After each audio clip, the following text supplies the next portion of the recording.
টি-20 বিশ্বকাপে নিজেদের প্রথম ম্যাচেই জয়ের স্বাদ পেল শ্রীলঙ্কা।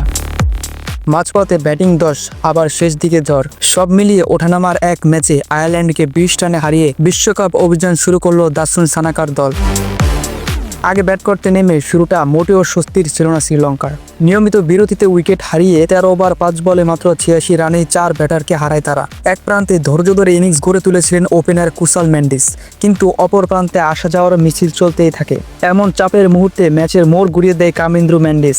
শেষ দিকের ওভারগুলোতে দায়িত্বশীলতার সঙ্গে আক্রমণাত্মক ব্যাটিং করে শ্রীলঙ্কাকে সম্মানজনক সংগ্রহ এনে দেয় তিনি। মাত্র 19 বলে 44 রানের ক্যামিও ইনিংসে ছিল 2 ছক্কা ও 4টি বাউন্ডারি। কুশাল মেন্ডিস ও ইনিংসের ভার কাঁধে নিয়ে 43 বলে অপরাজিত 56 রান করেন। ফলে নির্ধারিত 20 ওভারে 6 উইকেটে 163 রান তোলে শ্রীলঙ্কা।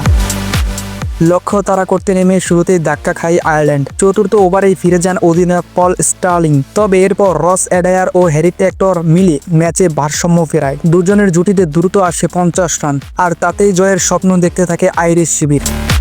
অ্যাডায়ার আউট হওয়ার পর টেক্টরের সঙ্গে যোগ দেন রড টাকার। এই জুটিতেও আশা জাগে আয়ারল্যান্ডের। 2 উইকেটে 105 রান তুলে ফেলায় ম্যাচটা তখন তাদের দিকে হেলেছিল, কিন্তু এখান থেকে শুরু হয় 10। পরের 21 রান তুলতেই একের পর এক 5টি উইকেট হারায় আয়ারল্যান্ড। শেষ 6 ওভারে 6 রানের কঠিন সমীকরণ মেলাতে গিয়ে লঙ্কার স্পিন ও পেসের সামনে দিশেহারা হয়ে পড়ে তারা। শেষ পর্যন্ত 1 বল বাকি থাকতেই 143 রানে অল আউট হয়ে যায় আইরিশরা।